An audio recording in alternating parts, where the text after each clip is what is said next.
Bismillahirrahmanirrahim. Alhamdulillahirabbil alamin. Allahumma sholli ala sayyidina Muhammad wa ala ali sayyidina Muhammad.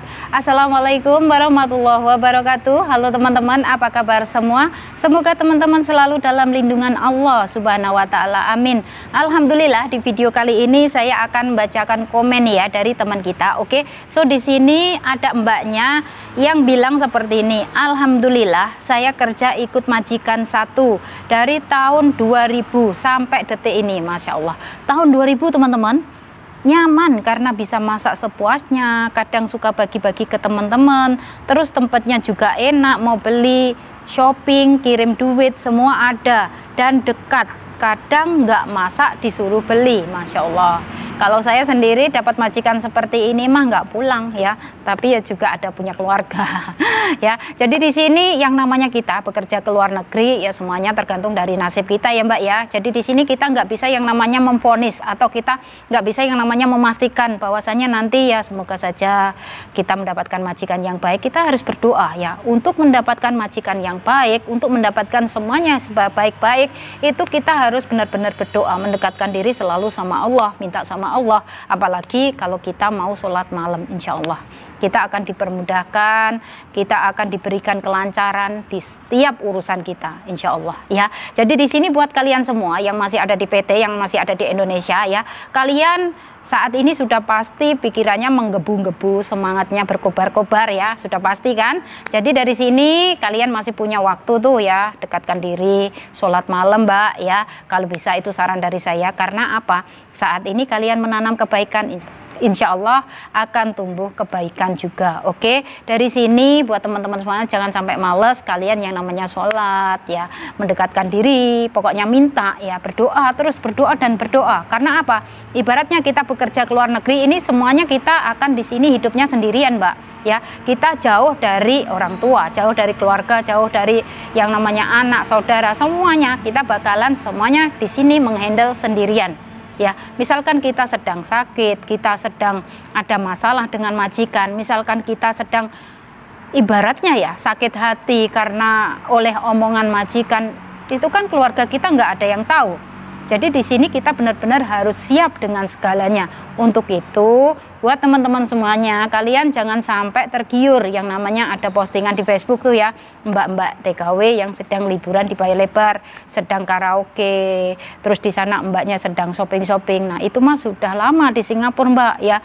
Buat yang masih baru pertama kali datang ke Singapura ya, kepengen merintis menjadi seorang TKW yang sukses, semuanya berproses Mbak ya, semuanya berproses dari nol. Kalian harus beradaptasi dulu dengan keluarga majikan, kalian harus mengenali dulu keluarga majikan. Jadi dari sini kalian semua benar-benar butuh waktu yang cukup lama. Kalau misalkan setelah finish potongan majikan itu belum baik sama kalian, coba 1 tahun ke depan atau mungkin 1 kontrak ke depan ya, kayak gitu. Dari sini banyak sekali Mbak nanti akan terdapat banyak sekali muncul masalah-masalah, sudah pasti itu. Karena apa? Yang awal mulanya kita nggak tahu, yang awal mulanya kita nggak kenal, dan akhirnya kita bersatu hidup dalam satu atap ya, antara majikan dengan pembantu. Sudah pasti kita butuh saling mengenal dan itu butuh waktu yang lama. Bahkan yang bekerja dengan majikan 10 tahun itu ada majikannya yang belum percaya sama kita, itu ada. Tapi di sini ya yang penting satu teman-teman ya, apapun yang majikan pikirkan tentang kita, yang penting kita jujur, yang penting kita punya rasa tanggung jawab dalam bekerja. Saatnya bekerja ya bekerja, saatnya makan-makan, saatnya istirahat-istirahat. Nggak usah dibikin stres ya. Oke, misalkan kalian di dalam rumah majikan menemukan segala macam masalah dan kalian benar-benar tertekan, kalian merasa nggak nyaman, kalian merasa stres, ngomong Mbak, belajar ngomong, jangan takut ya. Kalian harus berani memberanikan diri, benar-benar berani memberanikan diri kalian sendiri demi kalian. Kalau bisa jangan sampai Mbak, kalian di rumah majikan 3 bulan, 4 bulan pindah, 5 bulan pindah, 1 tahun pindah. Kalau bisa bertahan selagi majikan nggak main fisik, selagi majikan masih oke ya. Yang namanya di sini orang Singapura kalau kadang marah, ngatain kita omongan kasar seperti halnya bodoh, stupid, itu biasa Mbak ya. Yang penting satu, nggak main fisik. Oke, so nanti misalkan kalian sudah terbiasa dengan omongan seperti itu, kalian bakalan menjadi orang yang sukses ya. Prinsip dari saya itu cuma satu, apapun yang kamu katakan itu akan kembali sama kamu. Kayak gitu. Saya cuman di hati saya cuma ngomong seperti itu. Karena saya nggak pernah yang namanya melukai hati kamu, nggak pernah yang namanya menyakiti hati kamu. Saya di sini niatnya hanya bekerja, oke? Dan kalian bisa mencontoh dari saya. Oke teman-teman, kalau kalian kepengen sukses. Tapi kalau kalian nggak pengen sukses, ya itu tadi sering pindah majikan. Mbak, di sini kalau pindah-pindah majikan terus, potongan gaji juga tambah. Mau sampai kapan Mbak? Sampean mau terima gaji penuh? Mau sampai kapan Mbak? Kalian mau tinggal di Singapura nggak punya tabungan? Apa kalian mau kerja bakti di Singapura? Enggak toh, ya? Jadi di sini buat teman-teman semuanya harus sabar dalam menjalani, sabar dalam mengikuti alur cerita di rumah majikan. Semuanya nggak ada yang sama. Perjalanan kita berjuang untuk mencari rezeki ini nggak ada yang sama. Ceritanya berbeda-beda.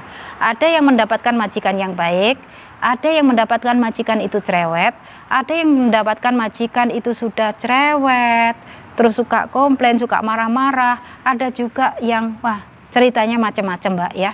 Jadi di sini saran terbaik dari saya untuk teman-teman semuanya yang masih ada di Indonesia di PT ya, dekatkan diri selalu sama Allah, minta sama Allah, berdoa, dekatkan, minta sama Allah, ya Allah berikanlah aku kemudahan, ya Allah berikanlah aku majikan yang baik, ya Allah pertemukanlah aku dengan majikan yang baik, ya Allah berikanlah aku kemudahan di setiap urusanku. Pokoknya minta terus sama Allah Mbak ya. Kita sebagai manusia, kalau kita memintanya sama manusia itu akan timbul rasa kecewa. Tapi kalau kita mintanya sama Allah, insya Allah ya, insya Allah akan dikabulkan. Oke, so di sini buat teman-teman semuanya, misalkan ya kalian nanti sudah datang di Singapura dan kalian itu nggak tahu ya tentang entah itu pekerjaan atau tentang entah masakan apa saja kayak gitu, tanya, ngomong ya, jangan diam. Oke, di sini kalau kalian diam itu nggak bakalan menyelesaikan masalah. Oke, setiap masalah pasti ada solusinya, setiap masalah ada jalan keluarnya asalkan kalian mau ngomong. Oke, di sini buat teman-teman semuanya, misalkan ya kalian sudah finish kontrak dan mungkin kalian nggak kepengen yang namanya lanjut di majikan ini, kalian pengen punya majikan yang baru. Itu bagaimana caranya? Jadi di sini buat teman-teman ya, kalian sebelum pulang ke Indonesia, kalian harus tinggalkan biodata di agent. Kalau bisa meninggalkan biodata itu di 4 atau 5 agent ya Mbak. Karena kalau satu agent saja itu kelamaan. Oke, setelah itu kalian berada di Indonesia dalam waktu mungkin 1 bulan, 2 bulan, pasti agent dari Singapura akan menghubungi kalian. Pasti akan telepon, ada interview, dapat majikan, kamu hari ini terbang. Nah, kalau kalian hanya ngasih biodata ke satu agent, nanti kelamaan Mbak. Karena di sini ya biodata kalian itu akan dipromosikan dan di sini kalian bakalan ini dinilai sama majikan. Ini anaknya bagus apa enggak, rekodnya bagus apa enggak, kayak gitu. Pasti sang majikan menilai dari rekod kalian ya. Ini anaknya sering-sering pindah apa enggak, kayak gitu. Terus bagaimana tentang attitude-nya, itu sudah semua tertera dari biodata kalian. Oke, so di sini misalkan kalian sudah di Indonesia 2 bulan, kalian mau datang lagi ke Singapura, itu potongannya mungkin hanya 1 bulan atau 2 bulan saja. Karena kalian nggak perlu yang namanya masuk PT lagi ya. Di sini semuanya sudah majikan yang menanggung. Enak toh Mbak ya. Jadi di sini buat kalian semua yang kepengen pulang dulu ke Indonesia dan pengen balik lagi ke Singapura tapi ganti majikan, kalian bisa meninggalkan biodata kalian di agent. Ya, kalau bisa saran dari saya tinggalkan 4 atau 5 agent atau bahkan lebih dari 5 agent. Siapa yang paling bagus menurut kalian ya itu kalian ambil aja. Oke, so di sini buat teman-teman semuanya, nanti misalkan kalian mau pulang ke Indonesia ya, kalian kan sudah pasti bawa koper tuh ya. Yang namanya power bank jangan sampai ditaruh di dalam koper Mbak ya. Power bank ditaruh di dalam handbag aja. kita punya handbag itu, di situ kan ada paspor, ada work permit kita ya. Kalau work permit mungkin sudah diambil sama majikan ya, karena kita kan nggak renew di majikan yang sama, sudah pasti diambil, oke. So kita hanya bawa paspor dan tiket ya, seperti itu, oke. So power bank ditaruh di situ, nggak bakalan disita oleh imigrasi Singapura, nggak bakalan. Yang namanya power bank nggak boleh ditaruh di koper Mbak, nanti bakalan digeledah dan kalian disuruh ngambil. Apalagi kalau kopernya banyak sekali muatannya. Jadi di sini kalian bisa yang namanya ngirim barang kalian sebelum kalian pulang ke Indonesia. Mungkin ya, kalau saya sendiri di sini saya kirim barangnya itu lewat pos TKI Mbak. Jadi karena saya sudah benar-benar percaya ya, alhamdulillah aman, oke. So yang saya dengar saat ini tuh beritanya ya, untuk pengiriman barang ke Indonesia itu katanya kalau barang-barang bekas itu nggak bisa.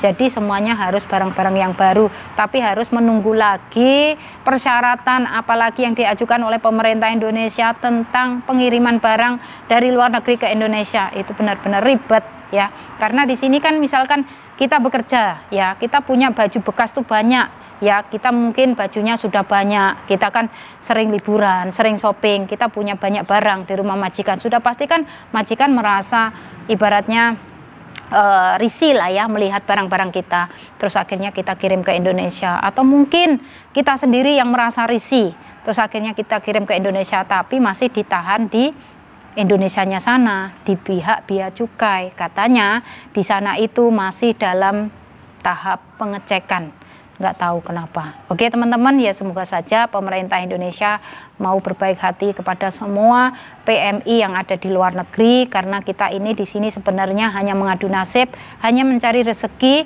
untuk keluarga yang ada di Indonesia. Semoga pemerintah Indonesia benar-benar terbuka hatinya, mau pokoknya berbaik hatilah kepada sesama bangsa Indonesia. Itu saja. Oke teman-teman, dan di sini nggak lupa juga saya selalu memberikan support serta dukungan buat teman-teman semuanya. Semoga diberikan kemudahan, kelancaran, semoga kalian semua dipertemukan dengan keluarga majikan yang baik, semoga bisa finish kontrak dan pulang ke Indonesia dengan membawa hasil yang benar-benar memuaskan. Amin. Dan saya akhiri sampai di sini. Akhir kata, wassalamualaikum warahmatullahi wabarakatuh. See you on my next video. Bye bye.